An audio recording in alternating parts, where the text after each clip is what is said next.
You are about to experience a revolutionary new concept based on one of the oldest financial tools in the world. Thousands have benefited from the life-changing principles held within the infinite banking concept, Becoming Your Own Banker, created by R. Nelson Nash. Please listen carefully to this educational presentation and open your mind to new financial freedom. Infinite banking is a way for me to recapture all the finance costs of my lifestyle. I have someplace to go with my finances now. I mean, it's the truth, and everything else that I found is so marketing oriented that it has the flavor of untruth. The truth will set you free. Well, this is the truth about money. It's going to set us free. Nelson does a great job of making everyone aware of different types of strategies in order to maximize your wealth. Becoming Your Own Banker. What if you could get a loan on a home or car simply by answering one question? Can I afford it? And the answer came back from a committee of one, yourself. Best of all, you are the one who can make money off your own indebtedness. Sound impossible? Not if you use the principles of the infinite banking concept, which tells you how to become your own banker. By using this proven system, created by R. Nelson Nash, you can actually become your own banker and reap the monetary benefits and financial freedom everyone dreams of. In the following tapes, you'll be guided step by step through Nash's revolutionary method of using life insurance for living the good life. That's right, with life insurance. With an understanding of how the monetary and insurance systems work, you can use their benefits to increase your net worth, virtually tax-free, while you finance every aspect of your life. Now, prepare to clear your mind to think about money in a totally new way. We're not talking about investing here. It goes far beyond buying a few stocks or bonds. We are talking about creating a whole financial system to bring your own money back to you. Think about it. If you just learn how to keep what you have, you're way ahead of the game. With the infinite banking concept, you'll make money like the banks do, with absolutely no risk, just by investing in yourself. The first thing you need to understand is that money is made to flow. It moves around the world almost instantly, changing hands, changing currencies, changing form. But it is always money. Some of it forms into small piles, some of it into large piles. It's been said if all the money in the world could be distributed equally among all the people on earth, in 10 years, 97% of the money would be right back in the hands of 3% of the people. That's because most folks know next to nothing about banking. Banking is the most important business in the world. Without it, all businesses come to a screeching halt. Yet the closest many people come to doing their own banking is writing a check. As a youngster, I thought it was the greatest thing in the world to watch my mom write a check with no money. It was a long time before I realized the check represented real money, which in my case was around 30. Hopefully, you'll have figured this out much sooner. No matter when you start, everyone should be in two businesses. One, the one in which you make your living, and the other, the banking business. The good news is, with the infinite banking concept, you can take control of your destiny simply by becoming your own banker. Now, do you want to be part of the 3%, the wealthy ones, or the 97%? It's up to you. Anyone with any income can create prosperity by taking this course of study and making it a way of life. The infinite banking concept is akin to creating your own wellspring of riches. Think of money as water. It must flow to water the crops that feed us, and it must flow through our veins to maintain our 70-something% water content. Yet, there is only one pool of water. It rains into lakes and oceans, evaporates into air, freezes into glaciers, and creates that tall, cool glass of water you drink after cutting the grass that springs up after a good rain. Money is the same way. While for most folks it seems to trickle in, for others it's a cascading waterfall. Make money flow for you and take control of its direction into your hands. The key is knowing how to be your own rainmaker. No need to learn a rain dance, just a few simple concepts we're going to outline for you. This is how banking works. In every business transaction, money must flow from one party to another in a relatively short period of time. Otherwise, those narrow-minded folks won't do business with you. When you sell something, the opposite is also true. That flow must come from a pool. There's only one pool of money in the world. This pool is managed by banks, insurance companies, corporations, and individuals, all in various countries with different currencies. The place and form of the money is beside the point. To argue otherwise would be like saying the Amazon River flows into the Atlantic and has nothing to do with the Indian Ocean across the globe. That's the same thing as saying the yen has nothing to do with the euro. Nonsense. It's all a part of a system, just like the banking system. Money from the pool flows through our hands, but it all ends up back in the banking system. Financial success measures the attention you pay to your control of the banking function as it relates to your needs. It can make a radical improvement in your financial future. It's the difference between having your own backyard Olympic-sized pool or dodging kids in the community swimming pool. When you have your own pool, you never have to watch out for a fat guy doing a cannonball on your bank account. Throughout this audio tape, we will introduce you to the principles of the infinite banking concept, or how to become your own banker. How the infinite banking concept got started. Leverage is a concept as old as the first man who moved a rock from in front of a cave. Prehistoric man had this one figured out. Modern financial companies have refined it into a magic formula that uses someone else's money to make your money. This practice works extremely well in a rising market, but what happens when the market drops like a linebacker on a loose football? You can watch your net worth fall faster than a man without a parachute. An injured skydiver once tried to talk me into trying his sport by assuring me if anything went wrong, I'd have time to tell the Lord I was coming soon. Here's a true-life example from Nelson Nash, the inventor of infinite banking. He experimented with real estate. With the profits from one small parcel of land, he and his wife spent a month in Europe. At that time, prime interest rate was 8%, plus an additional 1.5% because he was not a prime customer like General Motors. Heady with success and bolstered with French pastries, he expanded his investments, not his waistline. Along came 1981 and 1982. The prime rate rose and peaked out at 21.5%. Add 1.5% on top, and it totaled 23% interest on $500,000. That amounts to $115,000 of interest per year. This came as a real shock to him, so he asked his real estate advisors, who had recommended these investments, "What do you do when this sort of thing happens?" They answered, "Sell some of the real estate." There's only one problem here.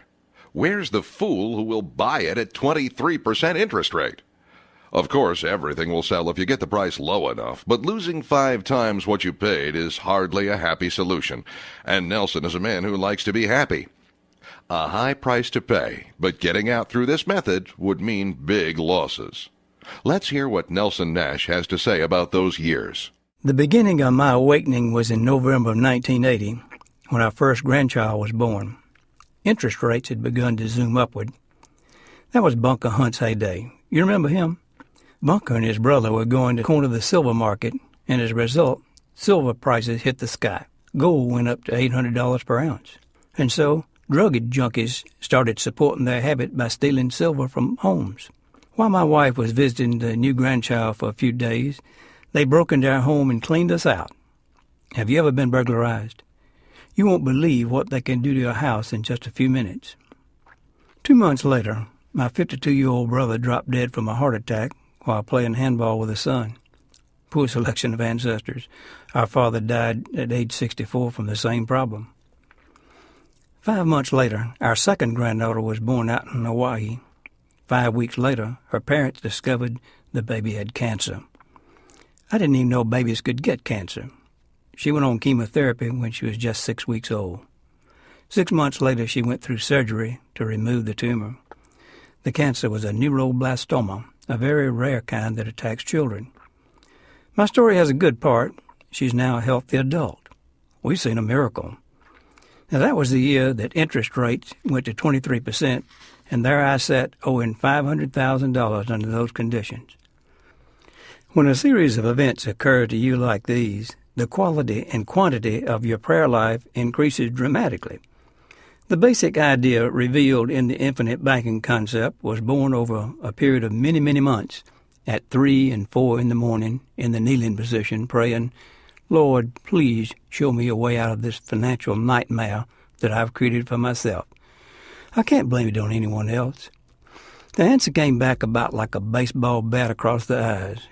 You are standing in the midst of everything it takes to get out, but you don't see it because you look at things the way everyone else does. You can get the money during these terrible times at 5% to 8% from 3 different life insurance companies. And the only thing that limits how much you can get to is the same thing they ask you at the bank when you ask them how big of a check can you write. They ask, how much have you put in? Fortunately, Nelson had paid large insurance premiums, unwittingly creating his own banking system. It was opposite to what all the traditional experts said, but Nelson had enough of experts, the very ones who nearly recommended him into the poorhouse. Through his own insight and ingenuity, he found a way out, and now shines the light for you. Maybe you found yourself in such a financial prison. Through this audio tape, we are offering you a copy of The Warden's Key. Or maybe you're still on the outside, but want to avoid financial shackles. Maybe your problem is smaller or greater. Whatever, the principles are the same, and they'll serve you well. It requires study and discipline, and you're going to need a coach to see you through the initial stages of learning the process. Imagination. The infinite banking concept is an exercise in imagination, reason, logic, and prophecy. So, to start out, let's begin with the part about imagination. After all, Einstein said imagination is more important than knowledge. The grocery store. Pretend you're starting a business where you're both a consumer and a seller. A grocery store is a good example because everyone eats. Every Homo sapien, along with a few canines and felines, within 30 miles is a potential customer, including you and your family. We'll call your friends and family captive customers, because they'll always shop with you, or else. Nothing can be more depressing than seeing your wife shop with a competitor. If that's the case, you might as well check the grocery bags for poison. To start your store, you study what the grocery business is all about. This is going to take time. Now you must stock the store with groceries.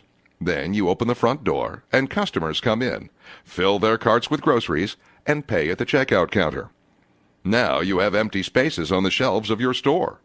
Your hired help is busy cruising the aisles, noticing where goods have been sold, and quickly filling those spaces. It must look like you have plenty of things to buy, or customers will find someone else who does.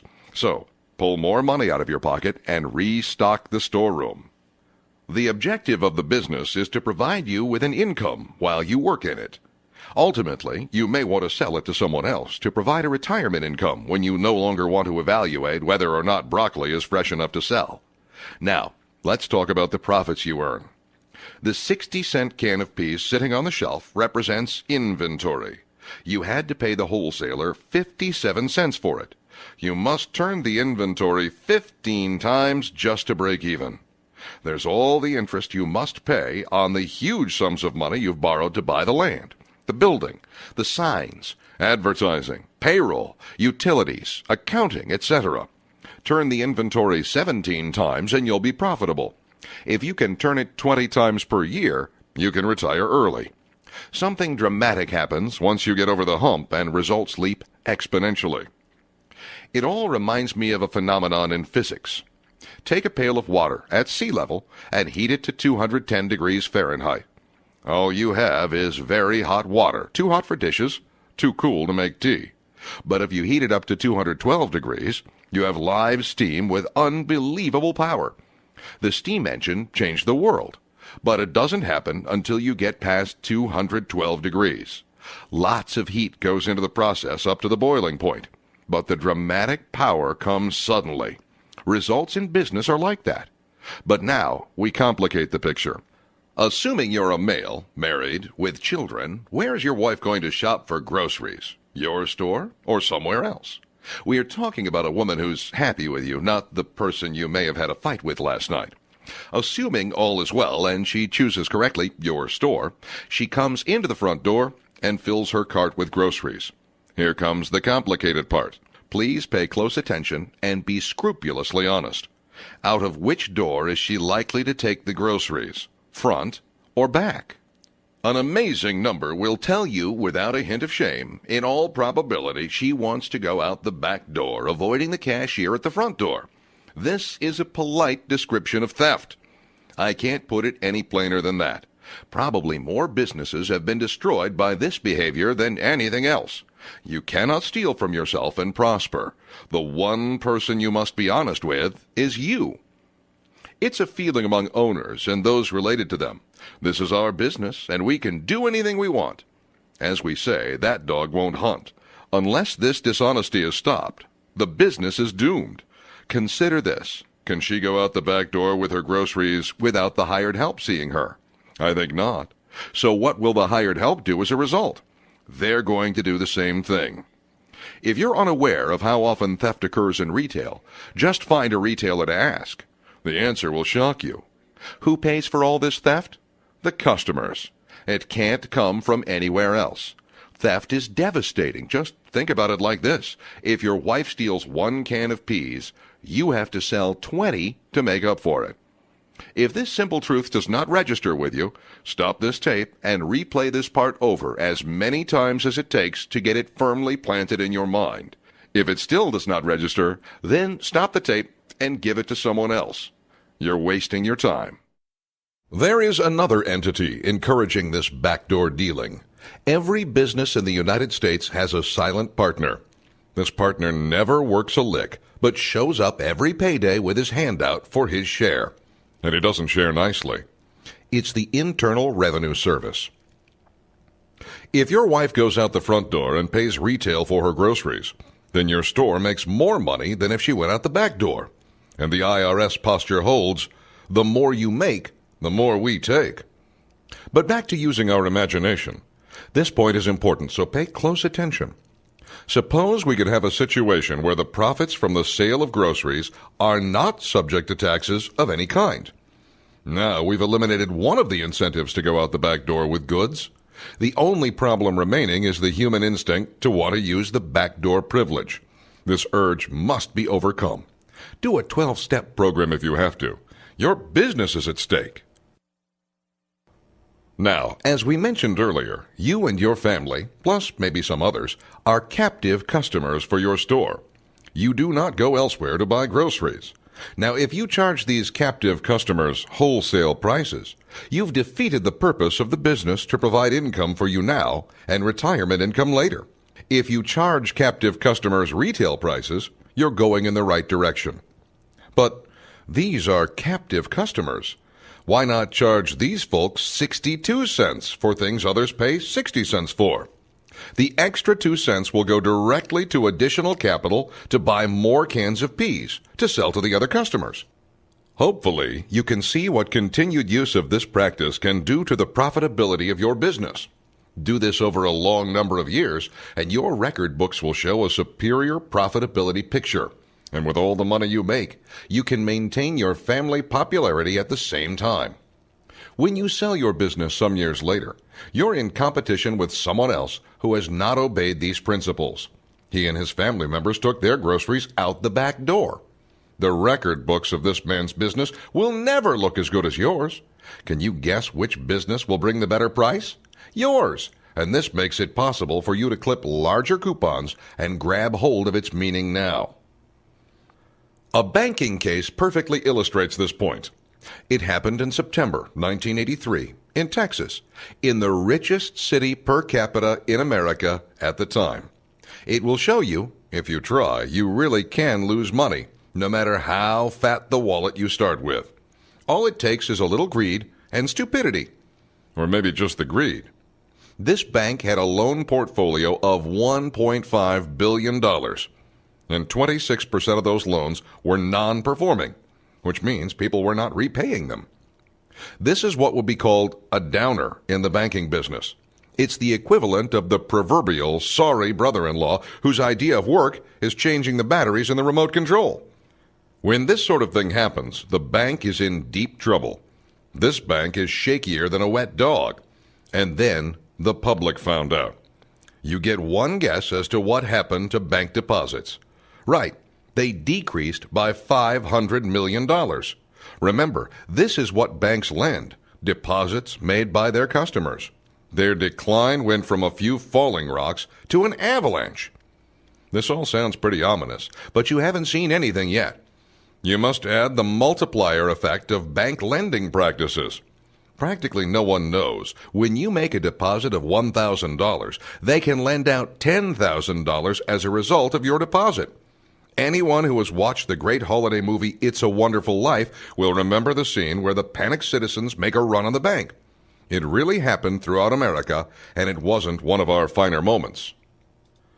Well, it was pretty clear a lot of the loans were made to the directors of the bank. Had they repaid their loans, plus interest, their bank would have still been in operation. Going out the back door with loans put a padlock on the front door. All banks that went bankrupt during this period, in record quantities, were just a variation of what happened in Texas. Does all this sound somewhat like the grocery store example? But first, let's study the spending problem. Let's take an all-American man and his spending habits. We will use a modest income because you do not have to be rich to create a banking system to handle your financing needs. 20% is spent on transportation, 30% on housing, 45% on living such as clothes, groceries, charitable contributions, boat payments, vacations, etc. Many of these items are financed by charge cards or bank notes. The balance is financed by paying cash for them, and thus giving up interest that could be earned. He's saving less than 5% of disposable income. But to be as generous as possible, let's assume he's saving 10% and spending only 40% on living expenses. Bear in mind that this is a very generous assumption. The savings rate in America is more like 1% at best. The problem is that all these items are financed by other banking organizations. An automobile financing package for this young person carries an interest rate of at least 8.5%, with payments of $260 a month. But if you'll check with the sales manager of the car lot, you discover 95% of the cars traded in are not paid for. This means while this young man owns the car, 21% of every payment dollar is interest. Even if he goes the full 4 years, the interest portion of every payment is still 20%. The volume of interest is the real issue, not the annual percentage rate. For a real thrill, go see the sales manager of the high-priced cars and ask him what percentage of the cars leaving their car lot are leased. The answer will probably be 75% or more. Leasing is even more costly than this. Think of it this way. When you go to the doctor's office to get a shot, the criteria is not the rate at which the medicine is injected. It's the volume. Too little, and it won't do any good. Too much, and it can kill you. Get the point? Now, let's move to the housing situation. This young man can qualify for a 30-year mortgage for about $93,000. He can get a fixed interest rate of 7% APR with payments of $618.75. Closing costs total about $2,500. Within 5 years, he'll probably marry one of those favorite gals and want a larger home. Something happens to a mortgage within 5 years. The numbers will cause you to go on Prozac.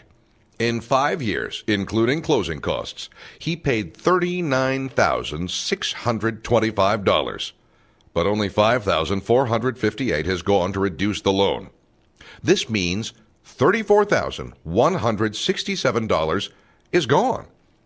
Divide the amount paid out into the interest and closing costs, and you find 86% of every dollar paid out goes to interest and starts all over again. He thinks he's buying a house, but all he's really doing is greasing the wheels of the banking and real estate business. In the next segment of his spending pattern, the living expenses, this is where you need to be sitting down, because you'll have to look up so high to see the interest costs, you could get a nosebleed. The interest on his boat payments, credit card interest, plus the cost of casualty insurance on the automobiles, etc., will rival the interest paid on automobile financing. Now, add up all the interest, and you find 34.5 cents of every disposable dollar paid out is interest. For the average all-American male, this proportion never changes.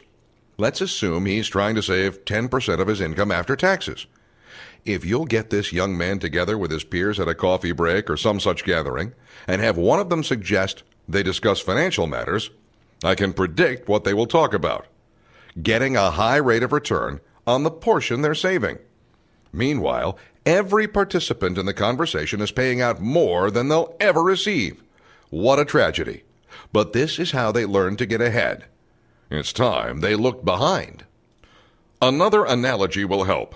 Nelson says, I've been an airplane pilot for over 57 years and noticed something at the very start. You can't fly an airplane through a vacuum. It must go through an environment. You've all seen the highs and lows on a weather map. The highs are the good weather. The winds turn clockwise in the northern hemisphere and they move west to east. Suppose you're in Birmingham, Alabama, and your destination is Chicago. You have an airplane that will fly 100 miles per hour. But the trouble is, you have a headwind of 345 miles per hour. Net result? Your airplane is moving toward Miami at 245 miles per hour. If you really want to go to Chicago, the smartest thing you can do is land immediately and wait until the high gets directly over Birmingham. Now, get in the same airplane and head to Chicago. You're covering the ground at 100 miles per hour. The arrival syndrome sets in. No headwind. You just can't do any better than this, you think. Nonsense. Stay on the ground in Birmingham for a little longer. Let the air mass move on. Now, get in your 100-mile-an-hour airplane and head for your destination. You're being pushed by a 345-mile-per-hour tailwind. Your ground speed is 445 miles an hour.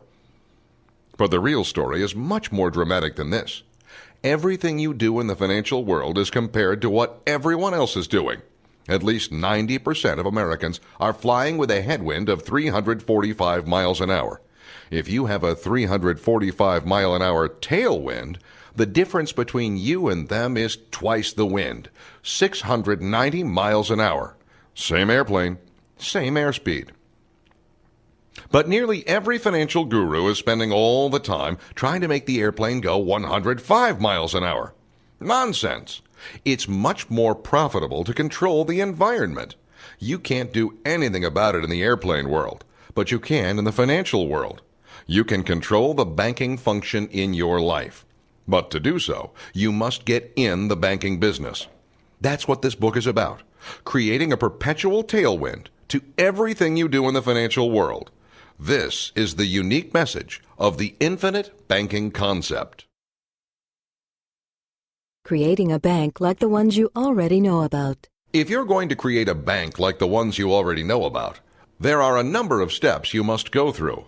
Like the grocery business we discussed earlier, you must first study the business so you have a firm grip on what it's all about. Without this confidence, you're fighting a lost cause. Next, you must get some capital, as in money, and it had better be more than pocket change, like $20 million or more. This money must sit in some other bank in a very liquid form, as in as close as you can get to cash. It's earning a very low interest rate. Then you go to the banking commissioner's office and apply for a charter. You're going to spend a lot of time and money creating your bank. Years and many gray hairs are likely to have come and gone before you finally win the coveted charter. Now you're finally in business as a bank. You must make your bank known by lots of advertising and other promotional schemes. In his book, Paper Money, author Adam Smith has this to say: a banker cannot make a loan unless he has a deposit. It seems a little silly to state that so boldly, but if 3 college-educated Americans in 10 don't know we have to import oil, I don't mind saying something bold. Banks do not lend their money. They lend the money somebody else has left there. Furthermore, you must maintain a prudent relationship between the capital stock, the deposits, and the loans. Yes, there are financial agents of the government with the definition of prudence. Still, they did not prevent massive bank failures in the mid-1980s in America. During the same time, the Asian banking community could do no wrong. They were hailed as financial geniuses. Now there are bank failures in Asia much greater than the debacle we saw in the U.S. My point is, we are not dealing here with man-made laws. They have failed miserably. We are dealing with relations among people, which are the laws God made. These laws are unchanging. Disobey them at your peril.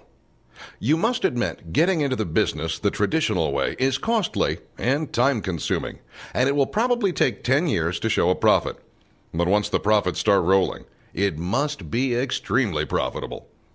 There's a much easier way to create your own banking system, and the good news is it has been time-tested for more than 200 years. You can thank your forefathers for working out the kinks so you have a smooth-running system at your fingertips. All you have to do is to look at it with fresh eyes to realize the banking solution has been waiting to be discovered, just like electricity or steam. No one saw it before, but it was there all along, just waiting to be harnessed. Don't let ignorance stop you. There were people in the early days of electricity stuffing corn cobs in empty light bulb sockets to keep the electricity from getting on the floor. Your financial power starts with what is called participating or dividend-paying whole life insurance. At this point, it will help if you understand the word cogeneration. It is a term used in the production of electrical power. Electrical power is produced in plants using fossil fuels, nuclear fuels, or water to turn turbines. But there's another source: wood products. Tree bark and sawdust heat up a pretty good fire.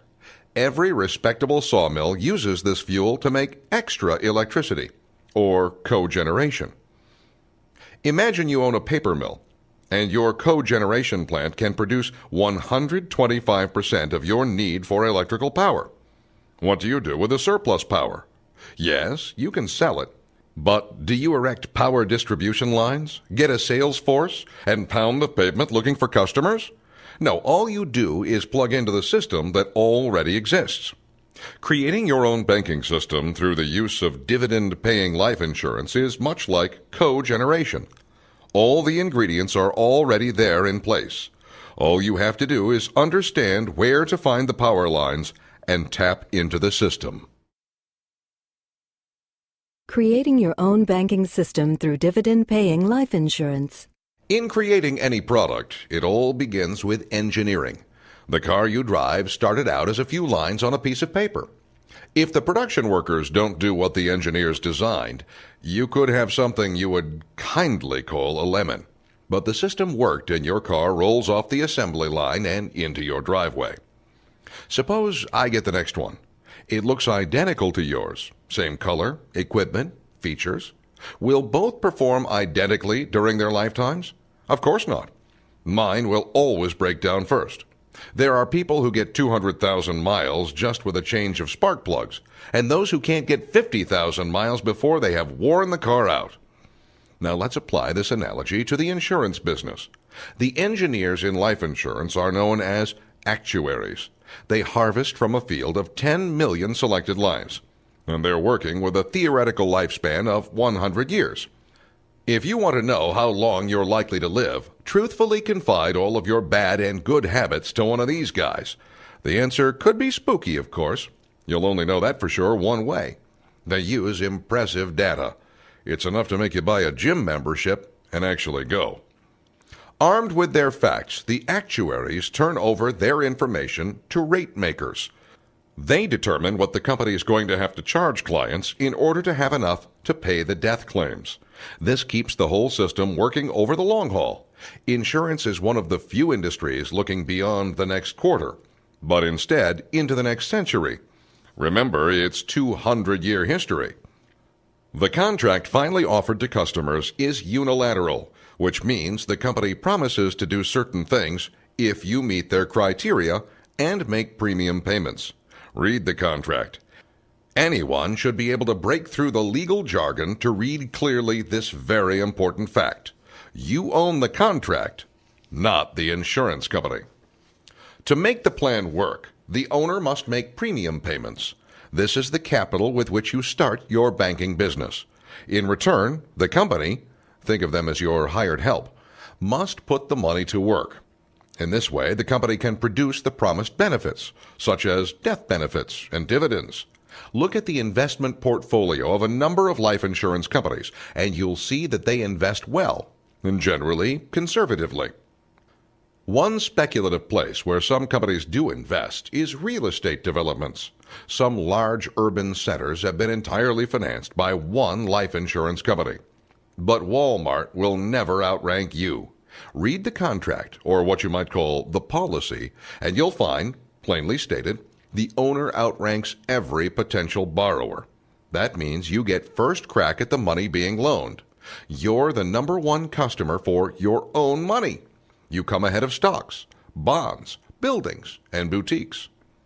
What you can borrow is 100% of your equity in the contract. So, ready for the power trip? You possess absolute control over the investment function of the company. Money can be loaned elsewhere only if the owner of the policy does not exercise his option to use the money for himself. You've got first rights. The reason most folks never recognize this fact is that they never put much money into the system. As borrowers pay back with interest, there is an ever-increasing pool of money. From time to time, an insured person dies. It doesn't happen often, but when it does, the company pays the beneficiary from the pool of money. The cost is spread out among the policy owners on an equitable basis. The administrators work as your hired help. This staff cost is prorated among the policy owners too. Furthermore, the policy is engineered to become more efficient every year, no matter what happens. In other words, the cash value is guaranteed to reach the face amount of the policy by age 100 of the insured. Try living that long and see for yourself. There's an ever-decreasing amount of risk for the company. Not many people know the concept of getting better no matter what. So let's look at the airplane world, again, for help. Imagine we are going to make a very long flight. So we load it with all the fuel it will hold. By the time we use up 80% of the fuel, it's much lighter than at takeoff, yet the engines are still producing the same power all along the flight. Therefore, every mile we fly, the airplane gets more efficient. It gets better no matter what. Just think of how much less food and sleep you need as you age. Insurance is no different. In designing the life insurance policy, the rate makers have taken the advice of the actuaries. Over a long period of time, the actuaries can be pretty accurate. But from time to time, the results can be better or worse than predicted. There are variations in interest earnings, death claims, and operation expenses. These factors affect the dividend scale. You can safely say the real results will never exactly match the illustration provided at the beginning of the policy. But once a dividend is declared, its value is guaranteed from that point on. It can never lose market value in the future. As we've seen with stocks and securities, the market can come and go. This point is extremely important for you to understand. If you don't, then stop the tape and replay this section until you do. When earnings are down in a corporation, it is the function of the stockholders to take up the slack. Now, back to our scene with the All-American Man's policy. He has had it for a few years now, paying his premiums, building his equity. Now the directors ask the accountants, how did we do on Mr. All-America's policy this year? The accountants report that they collected $1.10.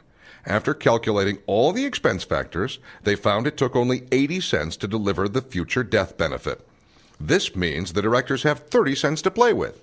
If they are even semi-smart, and most of them are, they'll prepare for unexpected future risks. So they put 0.025 cents in the contingency fund. This figure does not show up in the cash value statement. This means that directors of the company can now declare a dividend of 27.5 cents. Now, pay attention to this. This dividend is not a taxable event. Remember, the income tax has only been with us since 1913. For some strange reason, we seem to be able to get along just fine without it up until then.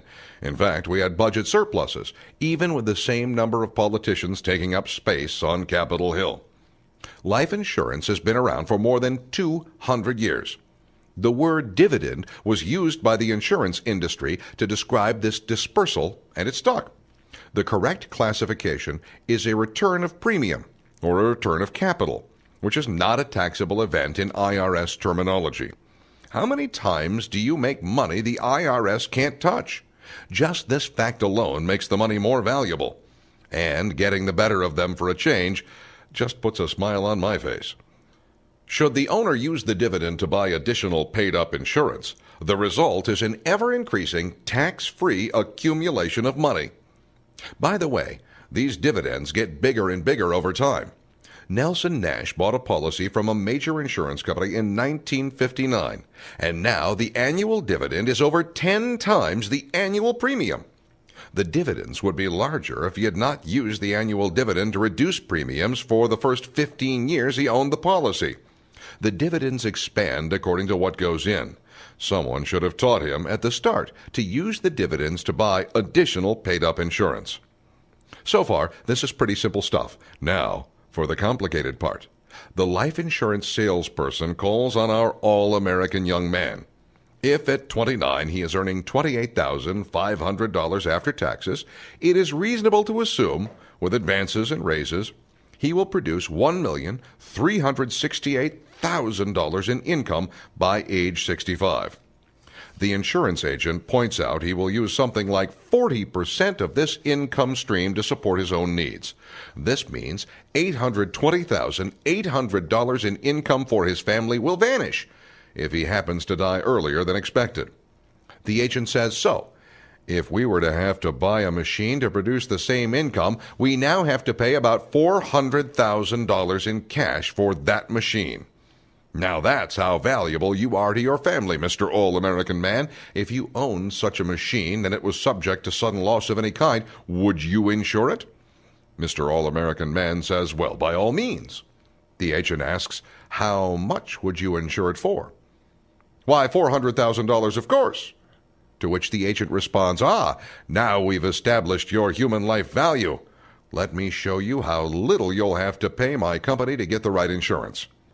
Now remember, this same all-American man is the one paying 35% of every after-tax dollar to interest. His interest costs almost equal his living expenses. What should he choose, paying down interest or buying life insurance? If you said both, you get the Genius Award for today. If he solved the need for finance through dividend-paying life insurance, he would end up with more life insurance benefit than a company would issue. So he needs to start his first policy now, adding others later. Let me say it again. Our all-American man is going to use his life insurance as his personal finance company. Let that one settle in for a moment. Here's how it works. The all-American man puts $50 a month into life insurance premiums. He must, absolutely must, actively resist these thoughts. I feel insurance poor. I'm worth more dead than alive. Instead, do this. Think about buying a car. Think about a place where you have money tucked away. Pay a visit to your favorite car dealer and fall in love with a car. Go ahead, pick a red sports car. Why wait for a midlife crisis?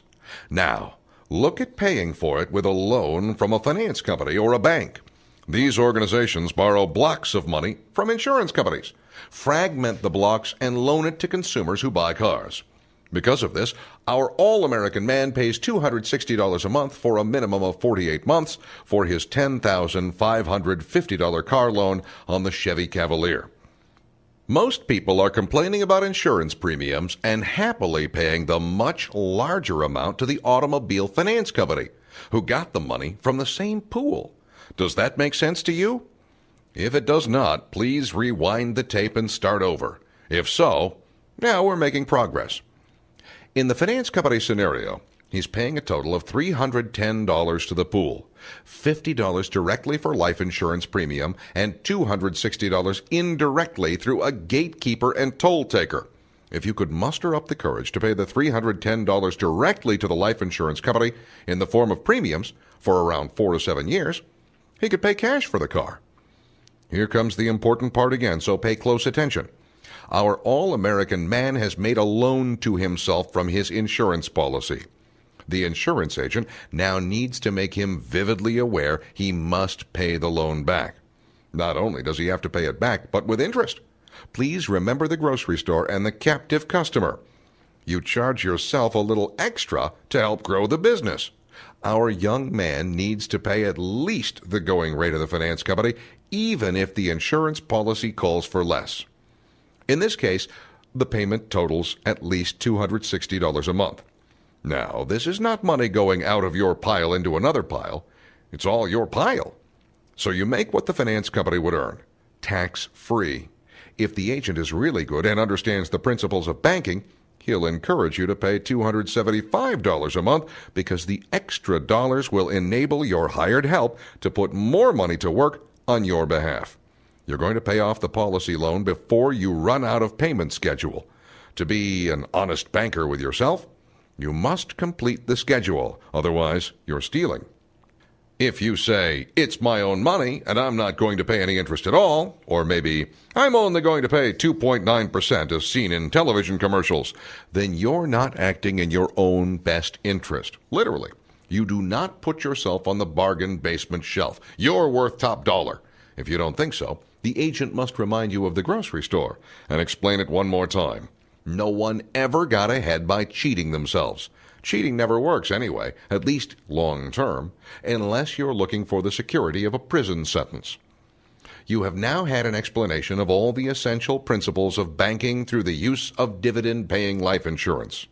To understand the infinite part of the infinite banking concept, we need to dig a little deeper.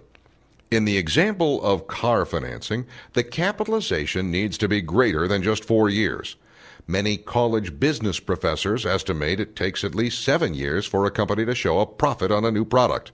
Why not capitalize for at least 7 years premiums on the policy?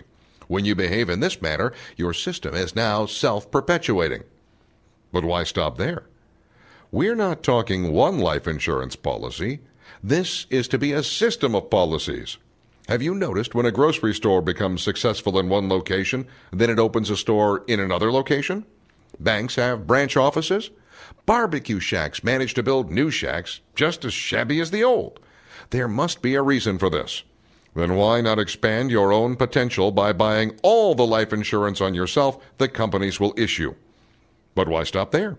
Buy policies on all the people who count as an insurable interest. It could be a spouse, son, business partner, almost anyone who looks to you to hand over a picture of a dead president from time to time. Nelson Nash has 40 policies. You could refer to them as branch offices of the First Nash Bank. See how logical this is?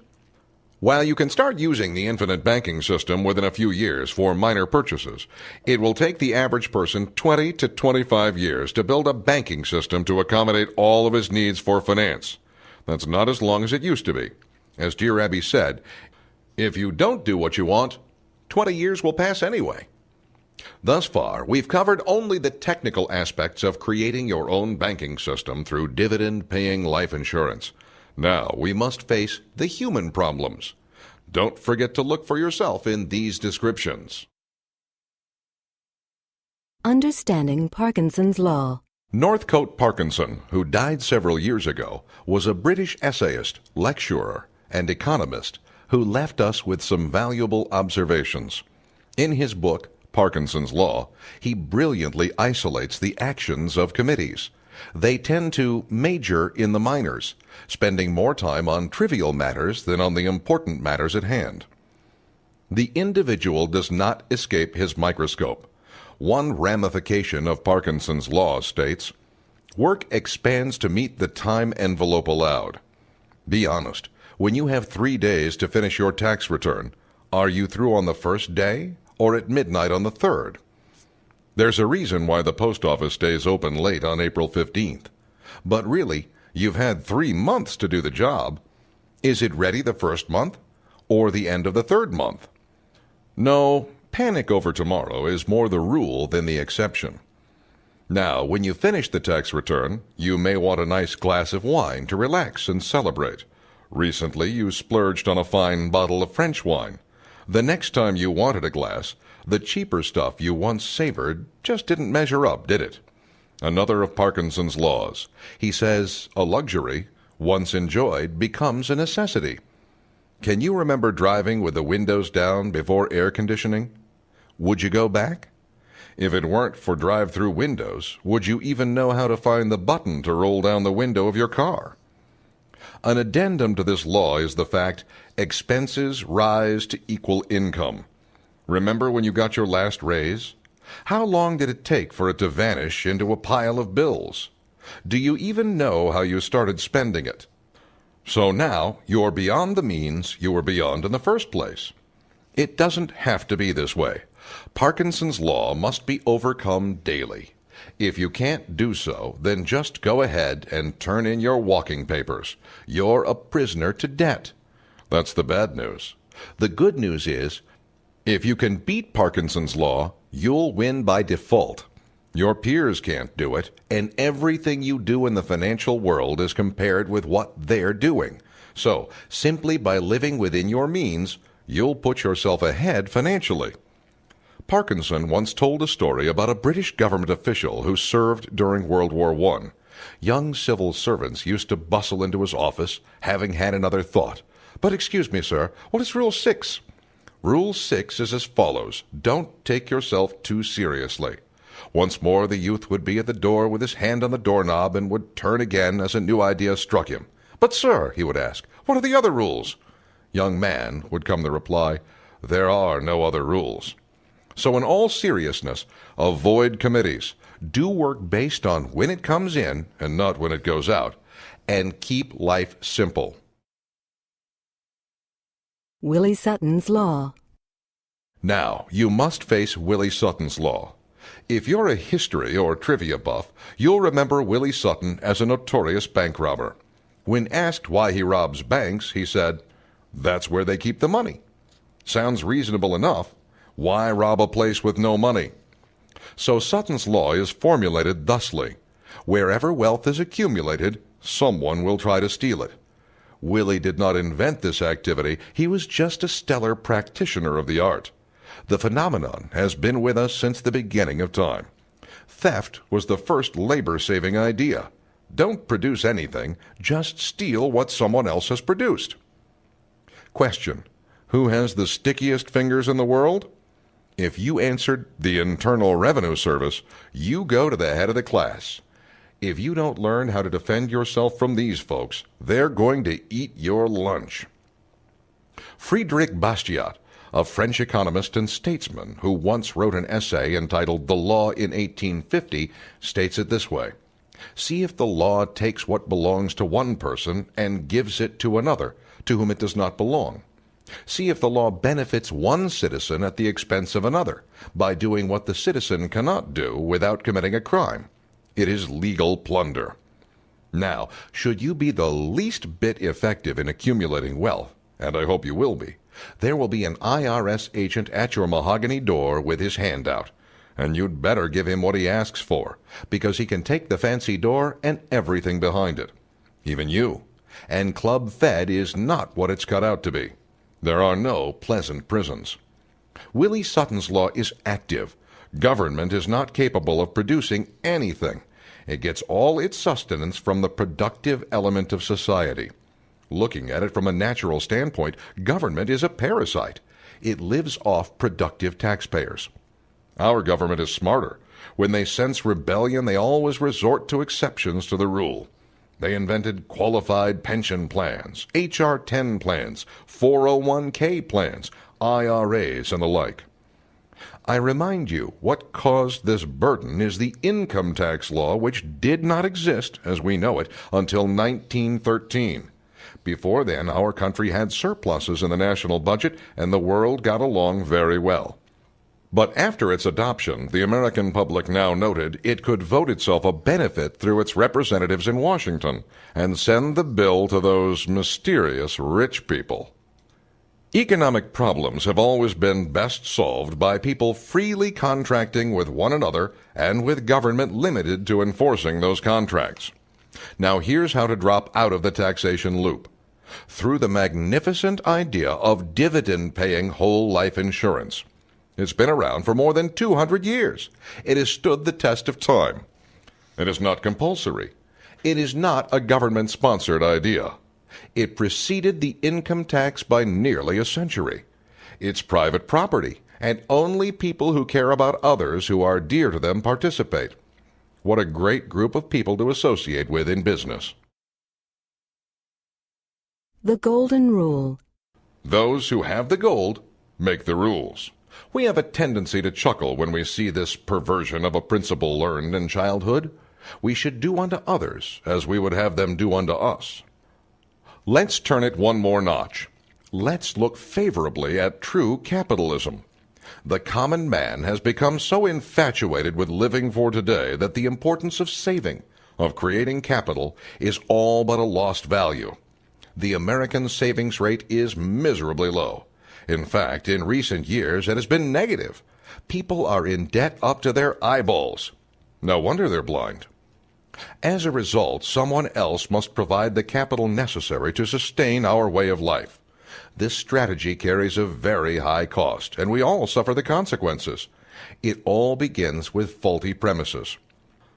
A number of years back, Panasonic wanted to build a plant in Mexico to solve the obvious equation. But in the infinite wisdom of the Mexican government at that time, if you wanted to establish a business there, Mexicans had to own 51% of the business. That majority meant Mexicans controlled the business. The typical Japanese strategy runs like this. You put money into a business, and you should expect to lose money for 5 years. When you start making money, you should plow it all back into the business for 5 more years. Only then should you expect to take money out of the business. But these Mexicans were like super athletes. They wanted a signing bonus. Otherwise, they weren't going to play. Do I have to tell you what happened? Panasonic pulled out of Mexico and went elsewhere. They found a place where capital is appreciated and managed with care. Who won and who lost in this story? Panasonic had the gold, so they made the rules. It can be no other way. Capital is a responsibility and should be treated with great respect. If not, everyone loses. When you have a large amount of cash on hand, all sorts of good opportunities will appear.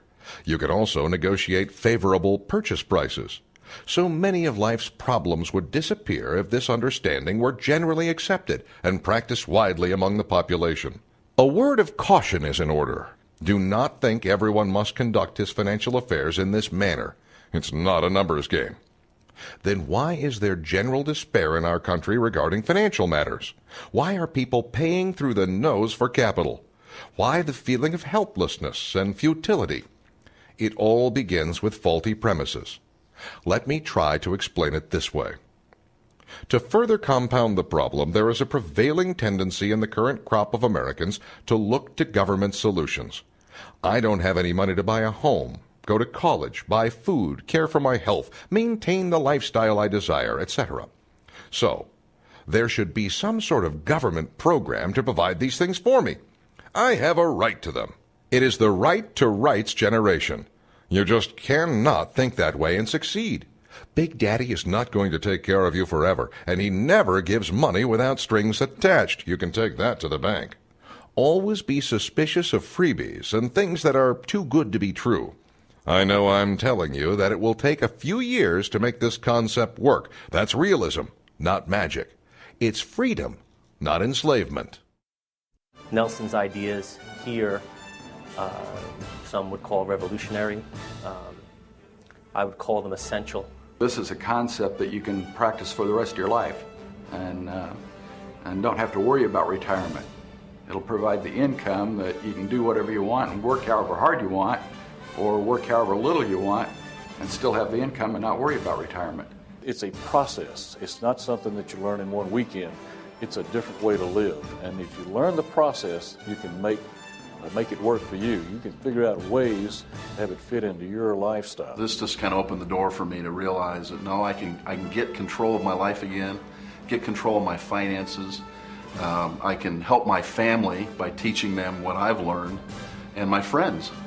If you really want to know what to do with your money and how to maximize your wealth and value you have in the world and for your family, for your kids, for charitable organizations, things that you care for, you got to get involved in Nelson's program because it's the most exciting information I've ever found financial. The arrival syndrome. Now we turn our attention to probably the most devastating matter we've examined thus far, the arrival syndrome. This phenomenon has limited the achievements of mankind more than anything else. When this thing infects us, we stop growing, stop learning, we rot. We turn off or tune out the ability to receive inspiration because we already know all there is to know.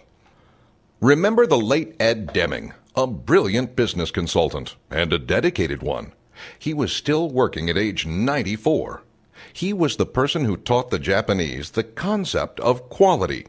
Business schools all over our country fell in love with his teachings after the Japanese showed the world the results. But shortly after World War II, Ed tried to teach American businesses his ideas. They turned up their noses at him with the answer, "We're already doing that." No, they weren't doing that. They were severely afflicted with the arrival syndrome. We know all there is to know on the subject, so you can't teach us anything. So Ed went to Japan and sold his ideas. The rest is history, and American manufacturers paid the price for their arrogance. When Ed came back to America, he was hailed as a genius. He was finally a prophet in his hometown. Today, many American business schools sing the praises of Ed Deming. Daniel Borstein, the historian, stated it this way: "The greatest obstacle to discovering the shape of the earth, the contents, and the oceans was not ignorance, it was the illusion of knowledge." The hardest job is getting people to open their minds and take an in-depth look at just exactly what is going on in the business world. Then you have to teach them how to see the reality of what is there. Keep listening and learn how to change your life.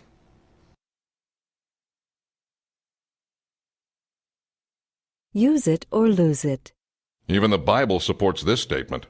Mark 4:25, "For he that hath, to him shall be given, and he that hath not, from him shall be taken, even that which he hath."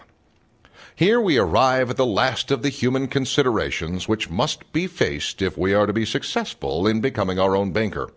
This thought is closely allied to the one we looked at last, the arrival syndrome. Please note all the points we've addressed so far. Parkinson's Law, Willie Sutton's Law, the Golden Rule, the arrival syndrome, and now use it or lose it have to do with overcoming human nature. All human progress is predicated on this matter. It is not easy to conquer, but it is absolutely necessary.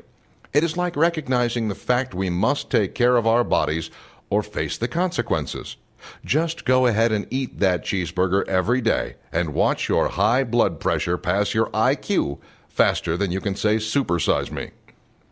The arrival syndrome produces a comfort zone that causes people to lapse into their old way of doing things. A lifetime of accumulated information determines how you conduct yourself. Just because you may be working with dated or even false information is beside the point. Recently, it was revealed that for years it had been assumed we needed 8 glasses of water a day, yet there was no study to prove it.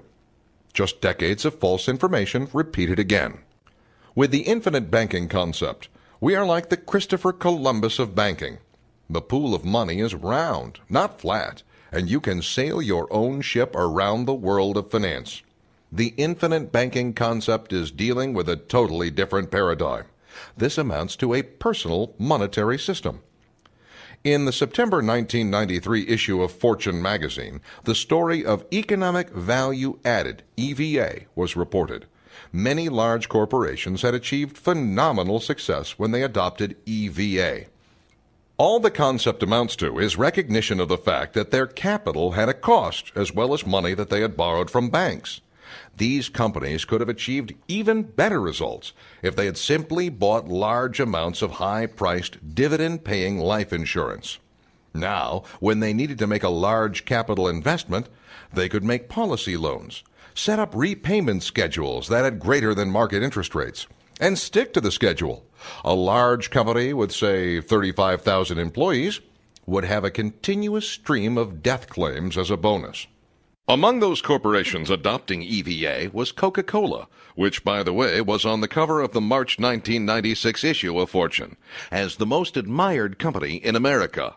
Nevertheless, a number of companies did not achieve spectacular results. There are a number of reasons for this. A follow-up story in Fortune explained why. They don't make it a way of life. Most managers try to implement EVA too fast. The boss lacks conviction. Managers fuss too much. Training gets short shrift. Accepting a totally new point of reference means developing new habits.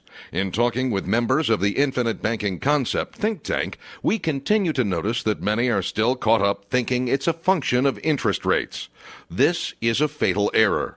It has to do with recognizing how money is flowing. You must pay interest to yourself. Anytime you cut out paying interest to others and direct the same market rate of interest to an entity you own and control, and that's subject to minimal taxation, you're on the road to success. Just like EVA, to be effective, the infinite banking concept must become a way of life. You must use it or lose it. Creating the entity. Let's just be honest about how life insurance companies think. They're looking for ways to predict how long you'll live, or, in their perspective, how long you'll pay premiums. They have mortality tables based on people who buy insurance that give them a pretty accurate picture. Keep in mind, this is not the population as a whole. They're not interested in people who don't buy insurance. Those people are on their own to figure out their own lifespans. The policy engineers, called actuaries, have constructed mortality tables based on 10 million lives and a lifespan of 100 years. Can you guess what's happened to life expectancy since 1958? Yes, there's been an increase in longevity. Life expectancy for men in America in 1937 was 61 years. Now, the figure for our all-American young man is mid-70s, but we're still using age 65 for retirement purposes. Does this make sense? For your own good, remove the age 65 from your mind. There's no legitimate reason for using such fallacious thinking to plan your life. John Templeton recommends that everyone should plan on working until at least age 70. Picture in your mind a chart. You'll find it on page 36 in the Infinite Banking Concept book. The chart is your basic pie you will recall from high school. It shows that out of 1,000 people, 900 are alive at age 45, and 75% of these die past age 65. Let's look at different life insurance purchase plans. Imagine a line along which policies get more involved. One end of the scale is single premium insurance. On the other extreme is term insurance. We'll talk about these two and everything in between. In creating life insurance plans, all calculations by the rate makers begin with the cost, in a single sum, of providing a plan to cover a whole life. It is called single premium life insurance. The insured plunks down one lump sum of money, and insurance is guaranteed for the rest of his life. It's possible to buy life insurance this way, but it's not a common occurrence. In contrast, term insurance means simply renting the single premium insurance for a limited time. Perceptive people noticed this approach differed from other forms of insurance. They bought fire insurance, and it paid a benefit if a fire occurred during the period covered.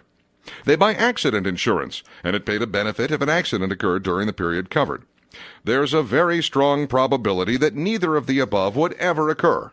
But death for a person is not an if, it's a when. One man, by the way, was told to give up tobacco by his doctor. He refused, saying, "At my age, something's got to kill you." Life insurance companies, being good business folk, responded to pressures from the marketplace. They created a plan for purchasing the single premium policy over a period of time with a payment schedule. The payments began with the current age of the insured and extended to the theoretical lifespan of 100 years. They called the plan Ordinary Life. A gross misnomer. When you classify something, it's based on major characteristics. Besides being far from ordinary, the animal they created had much more in common with banking than life insurance. When you look at the possibilities, it's obvious. The banking qualities supersede the death benefit as an asset. A better name would be a banking system with a kick at the end. The whole idea of the infinite banking concept started with the realization that there's a huge amount of nonsense going on in the marketplace because of the misclassification of things. This is not new, nor is it unique to the financial world. For instance, take the case of the common potato. In the late 1500s, the conquistadors of Spain were down in South America looking for gold. They didn't find much gold, but they did find a funny-looking plant and took it back to Europe. But no one would mess with it because botanists correctly identified the plant as belonging to the plant family Solanaceae. This family has a large number of plants with names like, for instance, deadly nightshade, and that name is not misleading. So it was assumed the potato was poisonous. By the way, the sprouts and the green parts of the potato plant are poisonous. Don't eat them. They'll give you the worst case of GIs you've ever seen. Eat too many and they will kill you. By the way, the value of 1 year's crop of potatoes in the world now exceeds the value of all the gold found in the Western Hemisphere. So the Spaniards really did find gold in Peru, but it was not in the form they were expecting. Good ideas need time to grow, and bad ones often die slowly, causing a lot of pain in their wake. The tomato came to us from Mexico, and it too suffered the same misunderstanding. That inveterate gardener and bold gastronome Thomas Jefferson introduced the tomato to the dinner table. If you've figured out that it also comes from the plant family Solanaceae, then we're buying at the potato bar. Returning to life insurance policies, suppose the insured is 25 years old and buys an ordinary life policy. Since the theoretical lifespan is 100 years, then that would be a 75-year payment plan. Payment could be shortened by buying a life paid up at age 65. For the same 25-year-old, this would be a 40-pay plan. It could be further shortened to a 30-pay plan or 20-pay plan.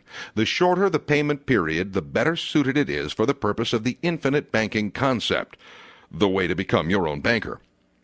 When using this type of insurance to solve your need for banking, it is best to select a basic policy in the middle of the scale. An example is ordinary life or life paid up at age 65.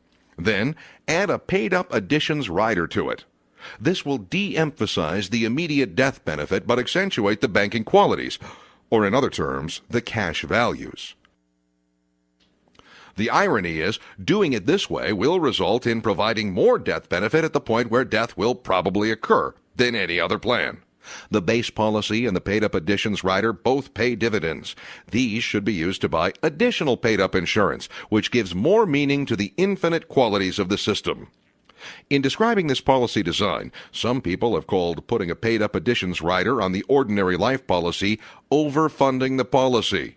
Maybe that term can increase understanding, but the objective should be simply to get as much money as possible into the policy. It all reminds me of things such as when Christopher Columbus started his journey westward from Europe to get to the East. His destination in particular was India. When his party finally arrived at some islands in the Caribbean, they met some people they'd never seen before. They called them Indians. They weren't, but the name stuck. For that matter, cowboys should probably really be called horseboys, because that's the animal most of them spent their time with. There are probably thousands of such examples of misclassification we run into every day. Be careful. They can limit our thinking and lead us to wrong conclusions. Words are powerful things.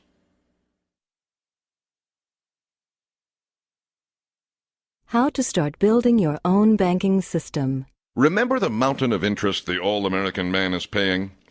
Now, picture all the ways you can have the use of a car. There are 5 of them.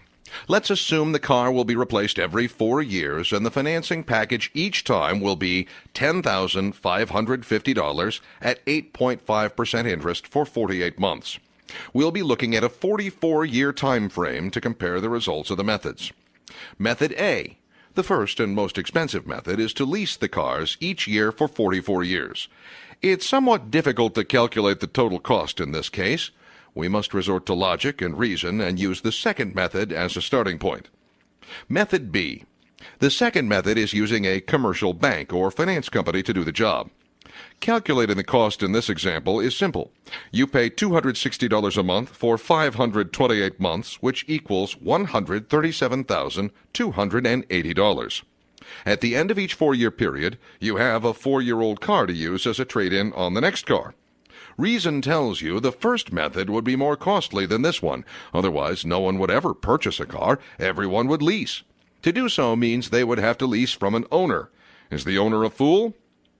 Not many car dealers are struggling in low-rent apartments, I can assure you. They may own them, but they don't live there. Is he going to make some money on the leasing deal? You bet. Therefore, let's assign an arbitrary 44-year cost of leasing at $175,000. By the way, the annual equivalent of $260 a month is $3,030. Method C, the third method, is to pay cash for each new car every 4 years. This results in a total cost of $116,050, which is a $20,000 savings over financing. In this scenario, you defer the use of the first new car for 4 years, while you save the money. Then you immediately start accumulating money again in the same savings account to prepare for the next purchase. This is the classical sinking fund method of financing the ongoing need for something. Notice there's not much difference between the three methods discussed thus far. Also, be aware, at this point, we've probably covered 90% of all the population of the U.S. in the first three methods. It should be noted, too, we're going the right way on the graph as we move to the right on the scale of methods, but midstream America's going the other way. Leasing is up 35% in the last 5 years. Method D. The fourth method requires some explanation. The first three methods have not addressed the need for capitalization. A pool of money must be accumulated before using it for your own car purchases. You also need to grow it large enough to accommodate the need of some other folks too. Remember the grocery store described earlier? If the grocery store is only large enough to serve your own needs, you won't have much of a successful business. Several years ago, Dartmouth professor James Bryan Quinn estimates that corporations expect to take at least 7 years to get back a profit on their new investment. Taking a clue from him, why not capitalize the system for 7 years and at a somewhat higher annual amount, say $5,000? You accumulate money on a monthly basis in a savings account and buy a certificate of deposit at someone else's bank in the amount of $5,000 with a yield of 5.5% interest. Show me someone who will do this for 7 years just to build a banking system, and I'll show you someone who has conquered Parkinson's law. You will win by default in comparison with your peers because they cannot discipline themselves to do so. The downside of this method is that you will also attract the attention of the Willie Sutton types, the Internal Revenue Service, and they'll take 30% of the earnings, which means you'll earn 4% after taxes. Now, it's time to start the self-financing of car purchases from the system. Step 1. Do not let the salesperson know you have this much cash. Just the scent of that much cash money could dangerously overtax his system, and it could cause permanent damage when you insist on buying the Chevy Cavalier instead of the BMW. Now, continue to fund the monthly savings account. Each year, you withdraw $3,030 from it to purchase a new CD. Here, you're playing honest banker with yourself, but you're using someone else's bank to do it. The dividends of the bank are going to the stockholders of the bank. You only earn the interest the bank is paying. There are several characters in the play who must be considered. Picture a boardroom table with the following people seated around it. 1. The stockholder or owner of the bank. He earns dividends. The CD holder, number 2, earns interest. 3. Administrators at the bank, hired help, earn salaries. And number 4, the borrower of money, an absolute necessity in the whole scene. Nothing happens without him. He pays for the whole works above. Method E. The fifth method is using dividend-paying life insurance as a depository and capital builder. Here, you put the same $5,000 a year into high-premium life insurance with a mutual life insurance company. After the 7 years of capitalization, you withdraw dividends in the amount required to pay cash for the car. This process does not involve policy loans. In order to play honest banker with yourself, you must pay the same amount you would have to pay to a finance company or commercial bank. In this case, $3,030 a year, the same as the person using Method D, the savings CD method. The results favor Method D, saving the money through CDs, up through year 14. But from that point on, the difference favors Method E, life insurance. There is a very simple explanation for this effect. Every time a person buys a life insurance policy, he is starting a business from scratch. There is the inevitable delay getting a business started. The life insurance company is nothing more than an administrator of the plan the policy owner purchased. If you've seen an executive vice president at a life insurance company and an executive vice president at a bank, they could change jobs every 6 months, and no one would know the difference. Both methods, D and E, are all dependent on borrowers to make their business successful, and the market sets the rate, not Alan Greenspan at the Federal Reserve Bank. In the life insurance method, the policy owner is earning both interest and dividends. There are no stockholders. The cost of administration in both cases is a wash. You've successfully cut out the middleman and taken his money back. Taking a look at the cash accumulation at retirement time, there's $258,927 in Method D, the CD method. But in the life insurance method, there is $964,638. Now subtract the little number from the big number. The difference, $705,710, is what went to the stockholders of the bank in Method D, if it was accumulated on a tax-deferred basis for a 44-year period of time. To make all this money, the banker had to go through the agony of the bank charter. But hardly anyone takes this into consideration. You are just now discovering the real power of the life insurance method. One great comparison is the retirement income from each method. Assuming a withdrawal of $50,000 per year from each, the CD account is out of money in 5 years and 8 months. But the life insurance policy is still growing, although $50,000 is being withdrawn from dividends. Hence, the income is not a taxable event until all the premium cost has been recovered. Beyond that point, a switch to policy loans can be made, and that too is not income taxable. Not that we would want to cut out the IRS. Imagine your great-aunt Agatha. She dies in the 65th year of the banking system, which would be age 85, after a long, wonderful life. And you have dutifully visited her in the nursing home and remain in the will.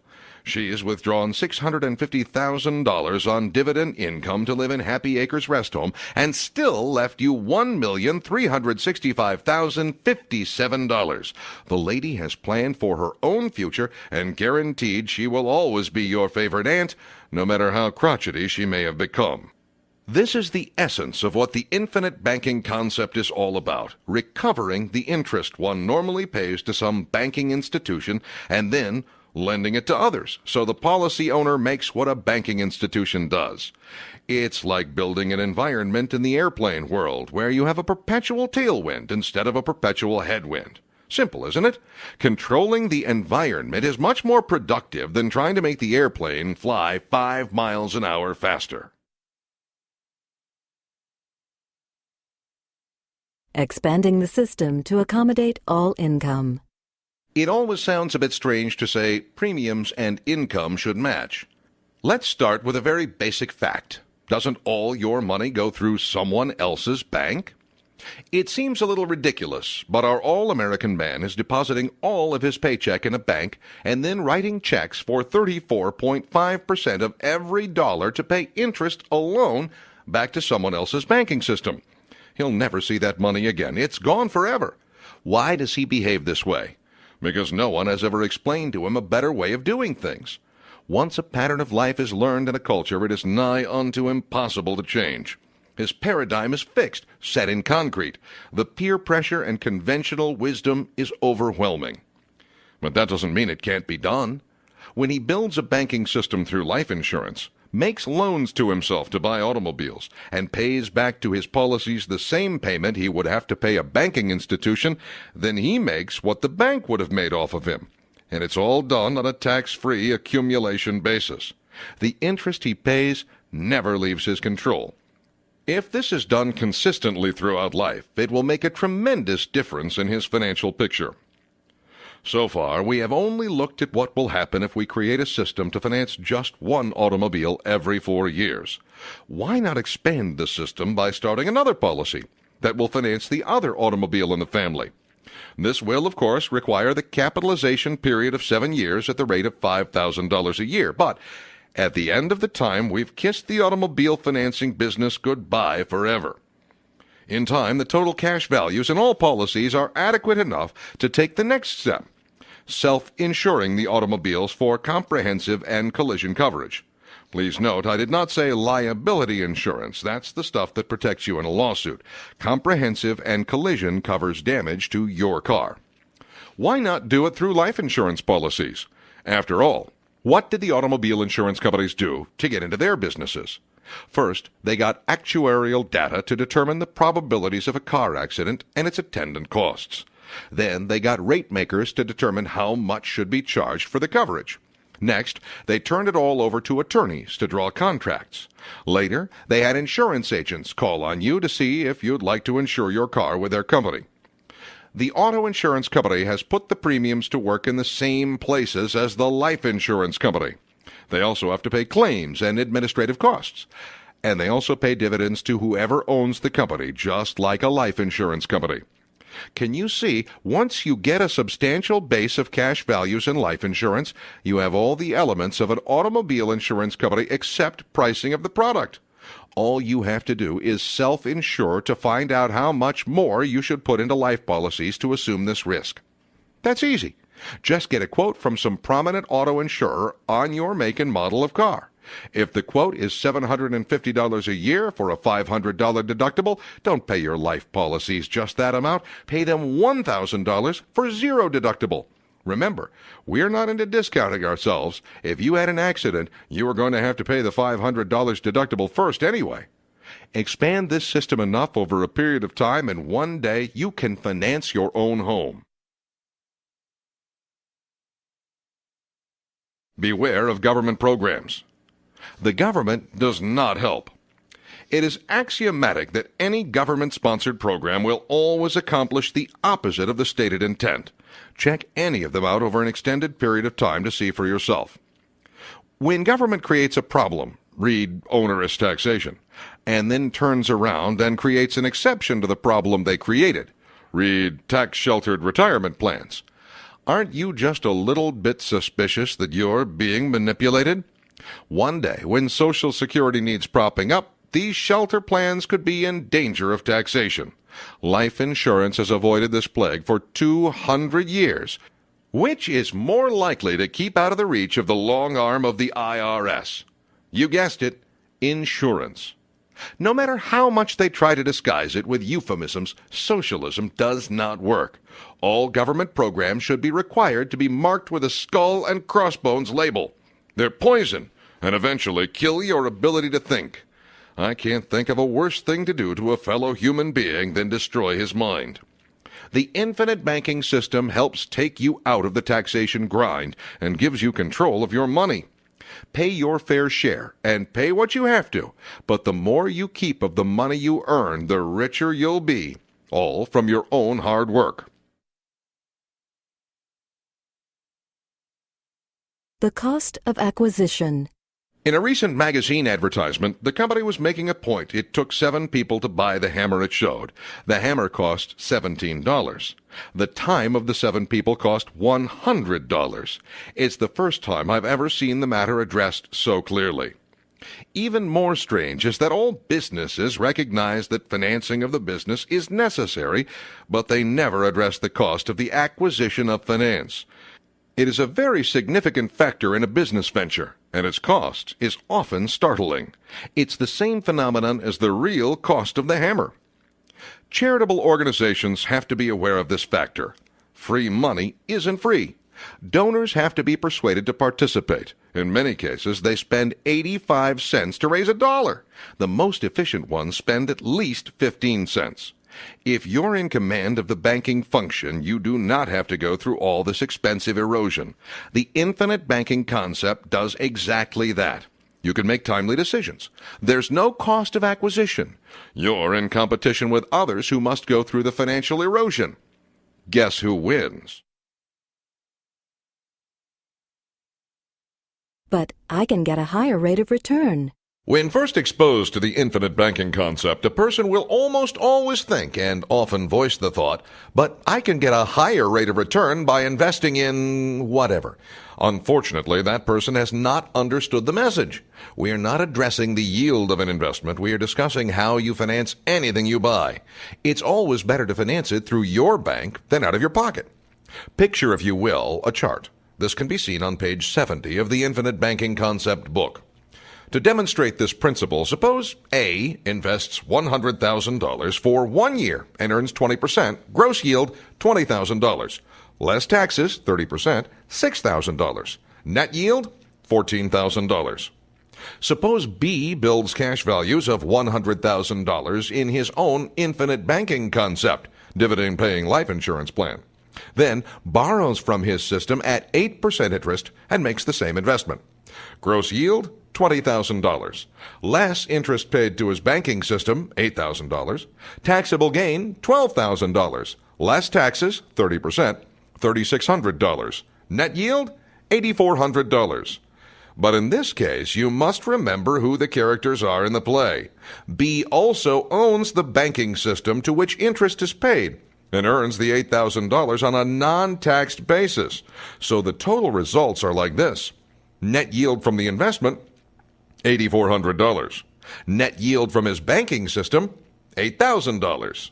Total yield, $16,400.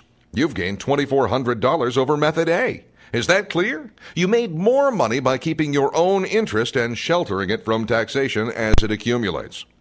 The principle applies to any investment you might make, so there's no way that a person can get a higher rate of return by ignoring the banking process. An even distribution of age classes. Here's an example of an elderly couple, retired from business, who was introduced to the idea of establishing substantial life insurance plans for their 4 grandchildren, 2 girls and 2 boys. The grandparents put $2,000 per year of premium into policies on each of the grandchildren, retaining ownership until their death, with ownership going to their 2 sons. The sons are now grandparents and together have a total of 8 grandchildren. They have diligently followed the example established by their parents by purchasing life insurance on each newborn in the amount of $2,000 annual premium. Premiums are planned for a payment period of 22 years, approximately 1 generation. Of course, the policies are designed to emphasize cash accumulation and de-emphasize death benefit at the outset. So after 22 years, the base premium can be paid by dividends from the policy itself from that point forward. Surplus dividends are buying additional paid-up insurance. The Mutual Life Insurance Company estimates the cash value at the grandson's age 22 to be $101,360. With no further outlay, the cash value at age 70 would be $4,104,852. If the insured wants, dividend withdrawals can be used for retirement purposes in the amount of $225,000 per year, and can be sustained at that level as long as the insured lives. Does this sound like a good savings and retirement plan so far? Depending on inflation, of course, but $225,000 per year will buy a lot of reading glasses. Suppose he dies at age 85. At that time, he's recovered all the money paid into the policy, $44,000, plus $3,556,000 in income, and will still deliver $6,375,923 in death benefits to the next generation. I think you must admit this is impressive, but by exercising your imagination a bit, greater results can be achieved.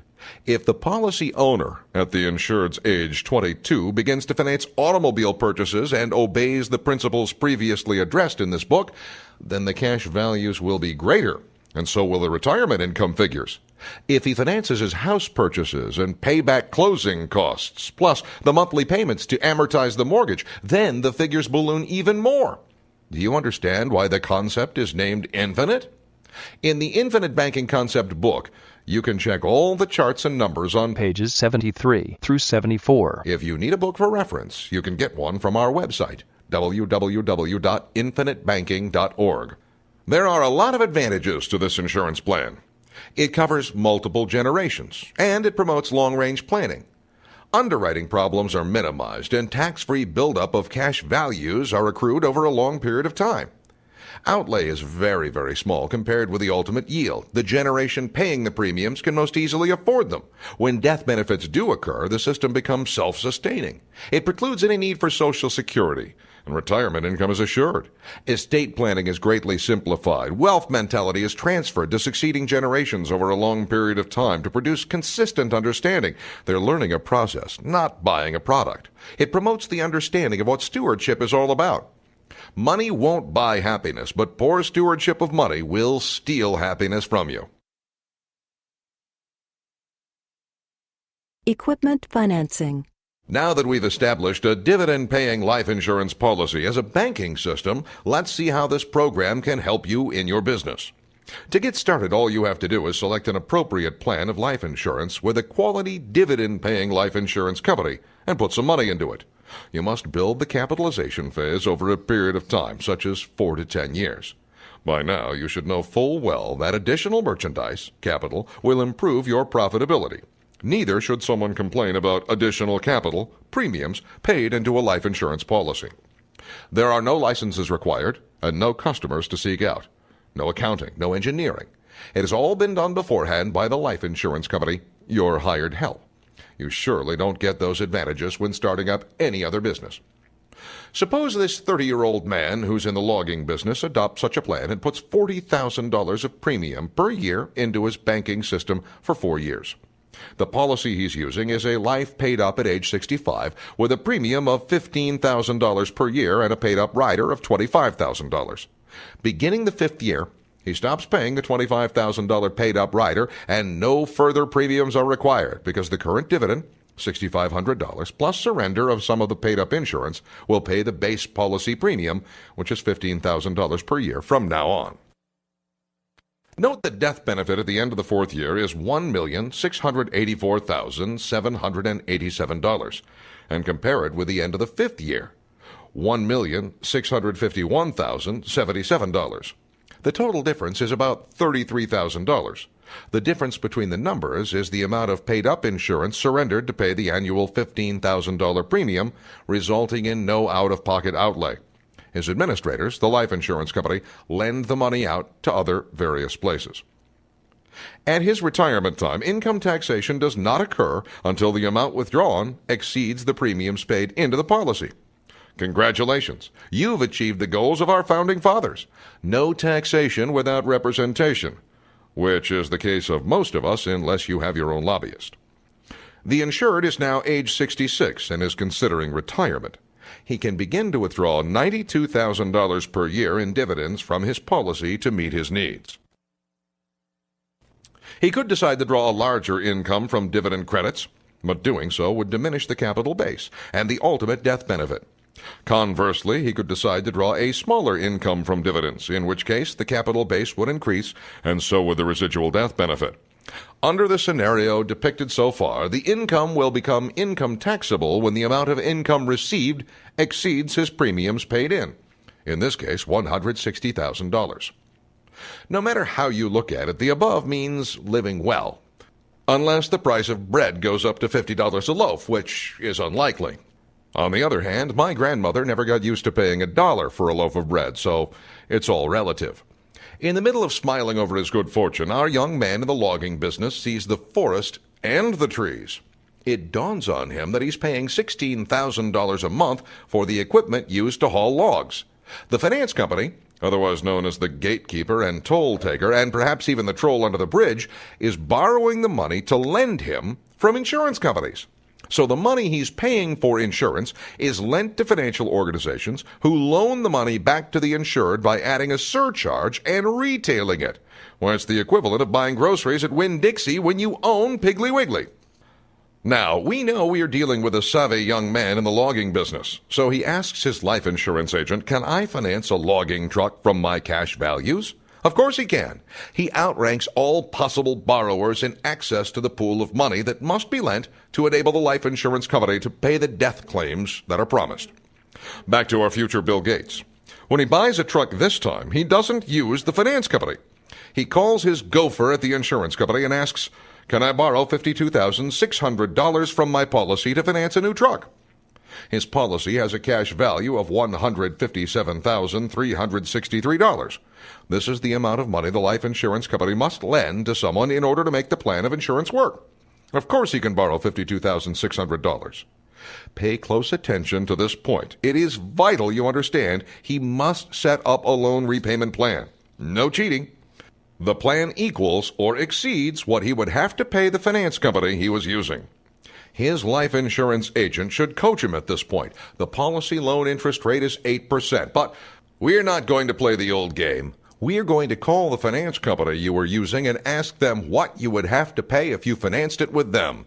Their answer determines what you're going to have to pay. If you insist on cutting yourself a deal, please listen to the grocery store story one more time. Hear it as often as you need to in order to find out how you may be cheating yourself in this and even in other areas. The extra cash flow becomes more capital in the system and enables your gophers at the life insurance company to lend more money to all those other borrowers. This extra money does not go to the general portfolio of the company. It goes into his system, the one administered by the company, on your behalf. The debt is being reduced to zero at the end of 4 years. Remember, the policy loan provision calls for interest at 8%. But he's repaying at 15%, the same amount he was paying the finance company. What happens is this.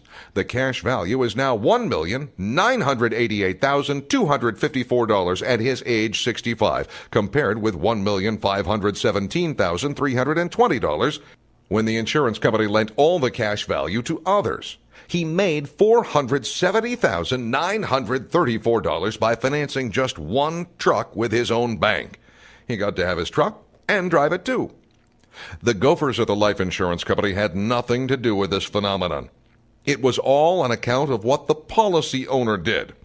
Note the retirement income has gone up to $125,000 per year. Again, assuming death at age 85, he's recovered his capital input plus $2,034,800 and still delivered $3,119,289 to his beneficiary. Now, we have the policy owner's attention. He says, that's amazing. Can I finance 2 trucks through my bank? Assuming the same $52,600 financing package on each, of course he can. Again, there is $157,363 available for loans. If he makes a loan of $105,200 and buys 2 trucks and pays back twice as much as he paid in the previous example, then his cash value at age 65 becomes $2,459,578. He has earned about $500,000 more by running an additional truck through the system. His retirement income has increased to $150,000 per year, and his death benefit at age 85 is $3,992,624, up nearly another million. He's even more amazed and asks, can I finance 3 trucks through this system? In this case, he's trying to do too much financing with too little capital. He would be much wiser to establish a branch office to his banking system by capitalizing another policy. Nevertheless, it is theoretically possible to make 3 loans with this one policy. The end result adds up to nearly $3 million in cash value at age 65. The dividend income at retirement time is up to $175,000 per year, resulting in recovering his capital input, plus over $2.5 million in total income and a death benefit at age 85 of about $5 million. Again, this dramatic improvement in results is not because of how the insurance company made superior investments, it's because of how the policy owner behaved. At this point, consideration should be given to how to improve the results even further. Question: can a truck be financed in the 2nd year? Yes, and buy furniture and toss it in the back to take home. You can finance anything you can afford. Just make sure you play honest banker with yourself. Don't steal. Another improvement can be achieved by backdating the policy for 6 months. Most all companies allow this. Pay the initial annual premium now, but ask the company for a policy date 6 months ago. This way, it will be only 18 months before being able to use the policy to cut the finance company out of the pattern. The earlier you start a life policy, the longer it stays in force, the more efficient it gets. At this point, we turn to the matter of ownership of the policy or policies. His company, a corporation, should not own it.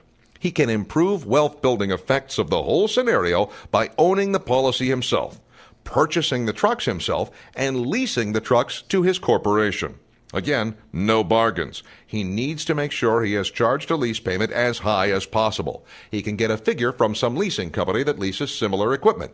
By doing so, he can have an interest deduction for the policy loans used to purchase the equipment, since the loans are for a business purpose. He can depreciate the trucks over a reasonable time, and he has a captive customer. Finally, go back and take a look at the stream of retirement income, $92,000 per year when the insurance company managed the policy.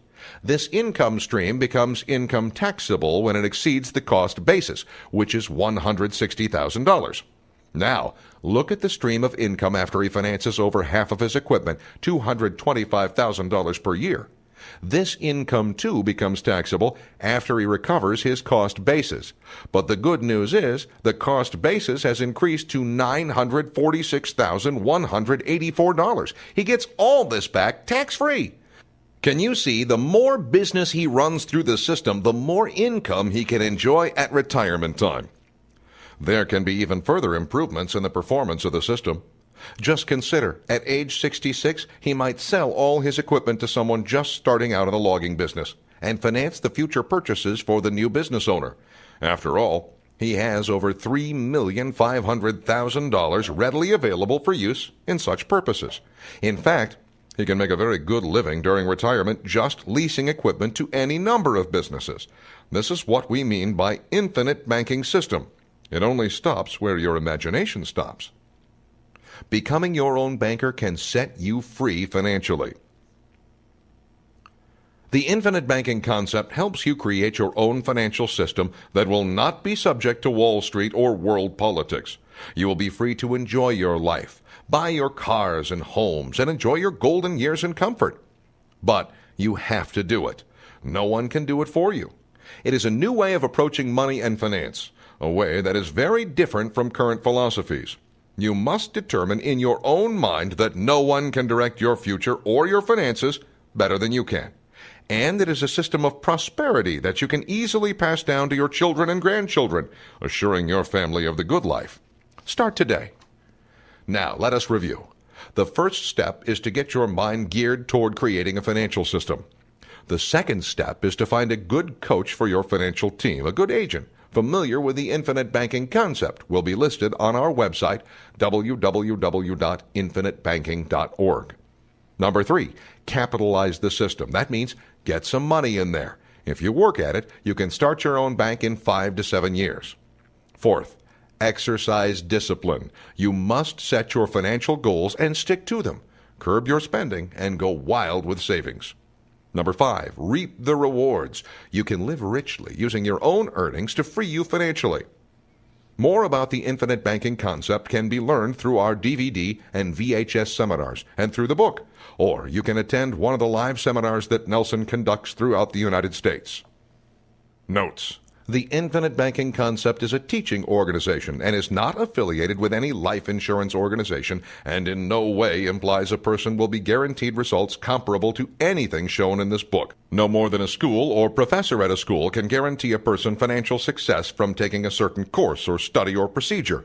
In fact, if a person obeys the principles outlined in the book, the performance can exceed the results that are depicted in these illustrations. I would recommend anybody who is in the insurance industry or even a consumer taking the time to get some information from this course and from the book. Prior to reading this book, I was in the proverbial dark with regard to finance. And after reading the book, I'm no longer. And so now I'm going to take steps to change that. I've got a 24-year-old son who's entrepreneurial, but he doesn't know what to do. And now I have some information for him. He'll know what to do when we get through talking. And my daughter, who's 10, I get to use some of the information today to make it so she doesn't have to go to medical school. She can make money from the medical school.